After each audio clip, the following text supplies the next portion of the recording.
الحمد لله رب العالمين والعاقبة للمتقين والصلاة والسلام على رسوله الحليم وعلى آله وأصحابه وأتباعه إلى يوم الدين.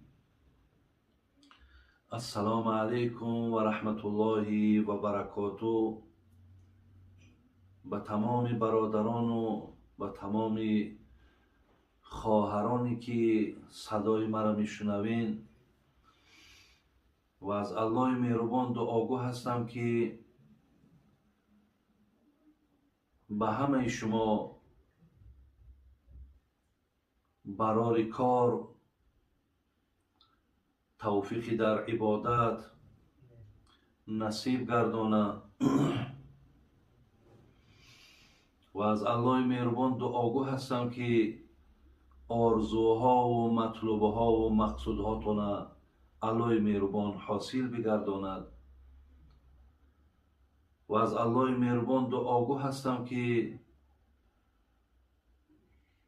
نفرانی که از ما و شما در مسافرت هستند، در مهاجرت هستند، سفرهاشون خیر و نیک گردانه و از الله مهربان دعاگو هستم که گذشتگان همه ما و شما را الله مهربان رحمت و مغفرت کند، بیماری هامان شفای کامل تید، به فرزندهامان الله مهربان صاحب فرزندهای خوب و صالح گرداند،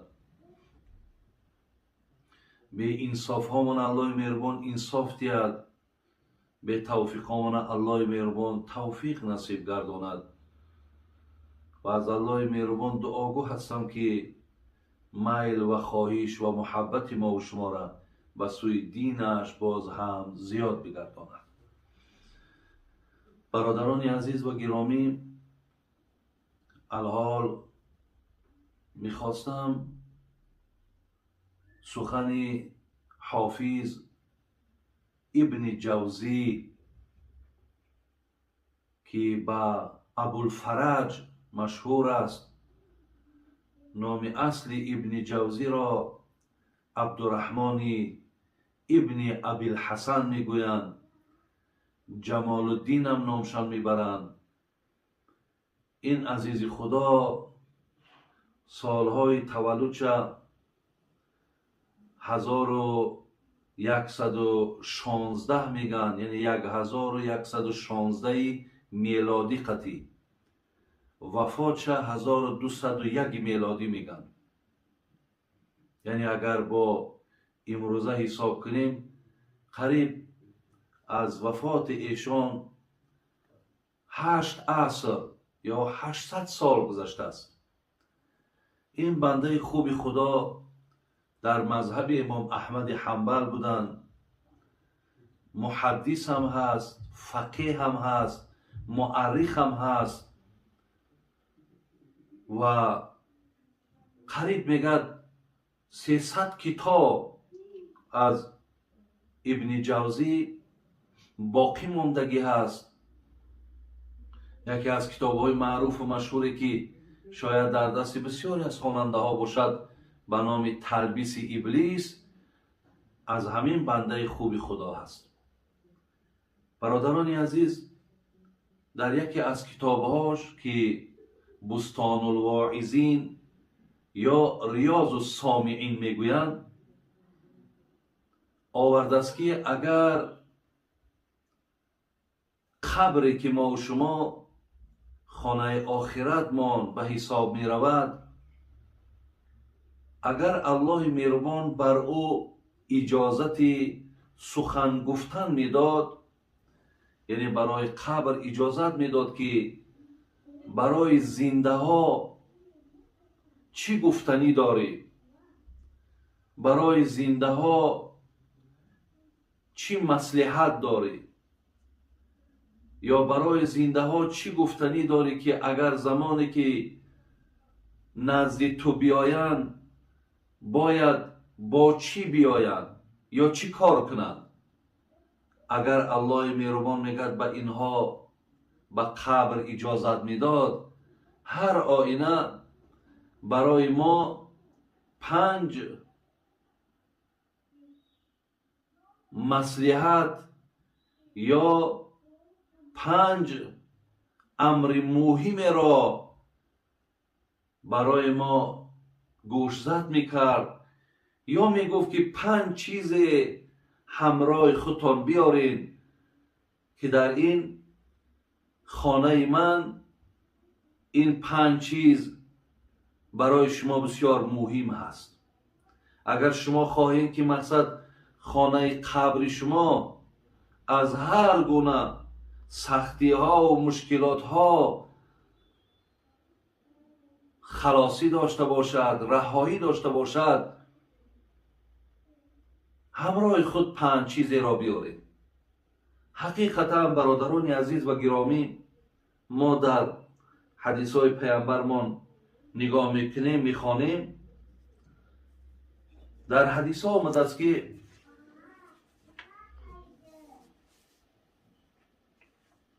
پیامبرمان با روایت حضرت امام ابو هریره که امام نسائی میارد دعا میکرده است: اللهم اینی اعوذ بک من عذاب القبر و اعوذ بک من عذاب النار و اعوذ بک من فتنة المحیاء والممات و اعوذ بک من فتنة المسیح الدجال.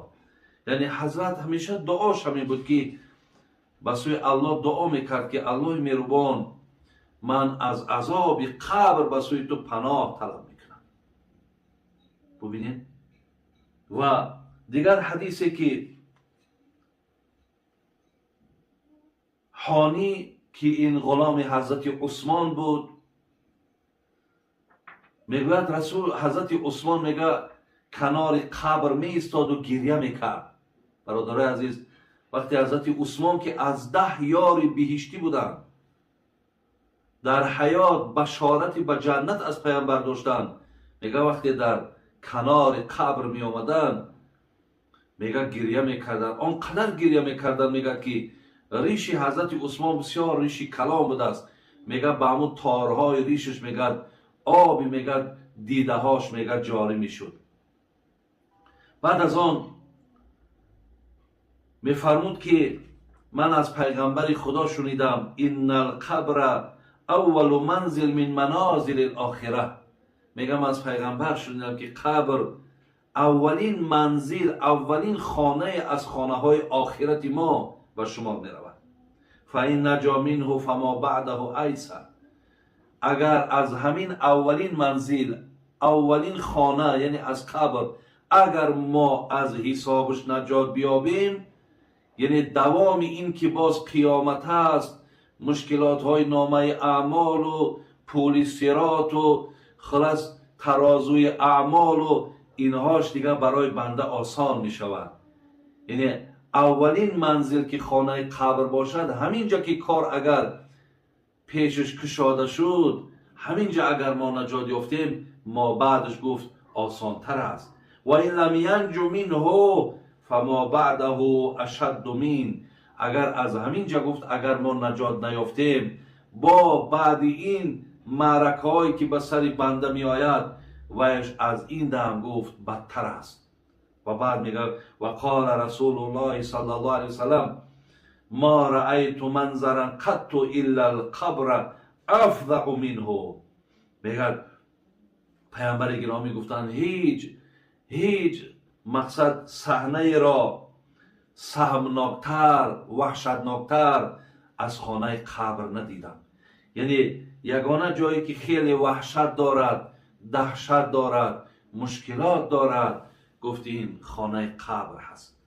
برای این برادران عزیز و گرامی، همیشه ما هم در پیش نظرمان هیچگاه مردن تا فراموش نکنیم، هیچگاه خانه قبر را فراموش نکنیم. زیرا روز برادران عزیز پیک اجل به سراغ ما می آید و ما را به این خانه آخرت می برند. این یک صندوقی هست که فقط و فقط از اعمال ما وابستگی دارد.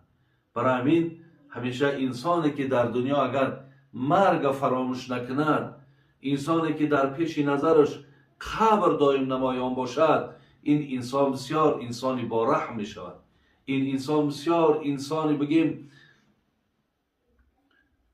بسیار انسانی با ترحم می شود، بسیار انسانی غمخوار می شود، زیرا که این آدم در یاد مرگش هست. این آدم در پیشش خانه قبرش می بیند. از این لحاظ برادران عزیز، از زمره کسانی باشیم که هیچگاه این صحنه را، هیچگاه این لحظه ها را که مردن است، بالای تابوت بردن است، در خانه قبر گذاشتن است، اینها را باید ما پیش نظرمون دور نکنیم. بسیاری از عزیزای خدا را حتی حکایه میکنن که در خانه هاشون قبر کنده بودن. هر وقتی که دلهاشون سخت میشید، میگه هرگاهی که اگر خوشی در عبادت پیدا نمیکردن، میرفتن میگه در همون قبر تیار در لحد می در آمدن، یک لحظه مقصد در اونجا باقی میموندن و با همون دهشت و وحشت قبر بیاچون که میزد بیرون میبرامدن، باز دنبال عبادت نمیشیدن. ببینید چقدر بنده های خدا، برادران عزیز، با راه های میخواستن که هیچ وقت از ترس و از عبادت الله مهربان دور نباشند. از این خاطر برادرای عزیز و گرامی، عزیزای خدا میفرمودند که کسی که اگر بیشتر یاد مرگ دارد، بیشتر یاد قبر دارد، این آدم آدمی بیکینه می شود. این آدم آدمی مثلا بغض نمیگیرد در قلبش، کینه نمیگیرد، حسد نمیگیرد. حتی نفری که میگه اگر بشر که دیگه در یاد مردن باشد، انسانی که در یاد قبر باشد، میگه در این آدم سه چیز الله مهربان میتد. یکم، دائم زبان توبه کننده دارد. ولی اگر شما کم ترک اهمیتین، امروزها ما توبه کردن فراموش کردگیم. حالا آن که توبه یگانه نعمتی هست برادرای عزیز که تمامی بگیم آن چیزی که از ما سر میزند شوینده او توبه است. میگه آدمی که در یاد قبر و مرگ باشد، یکم نعمتی که خدا به او میتد همیشه در زبانش توبه کردن است. دوم میگه چیزی که الله بر او میتد، قلبش میگه قلبی قناعت کننده میشود. یعنی قلبی که به هر چیزی که الله داده است قناعت دارد. یعنی قلبی حریص و قلبی گرسنه نیست. سوم چیزی که الله میگه بر یاد کننده مرگ و یاد کننده قبر میتد، این نشاطی در عبادت است.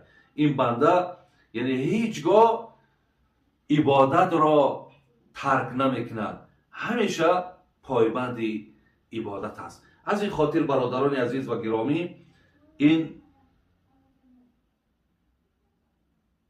سخنی که جناب ابن جوزی میارد که قبر ماها را مصلحت داده است که به 5 چیز خانه من نآید. و الا دیدیم که پیامبر گرامی گفتن از همه سهمناکترین جای این خانه قبره. من انشاءالله الله مهربان دعاگو هستم که همیشه در یاد ما روزی مردن ما و خانه قبر رفتن ما، برادرای عزیز، همیشه پیش نظر ما باشد و در یادی ما و شما باشد. آن 5 چیزی را که قبر برای ما میگفته است که با خود بیارید چی است؟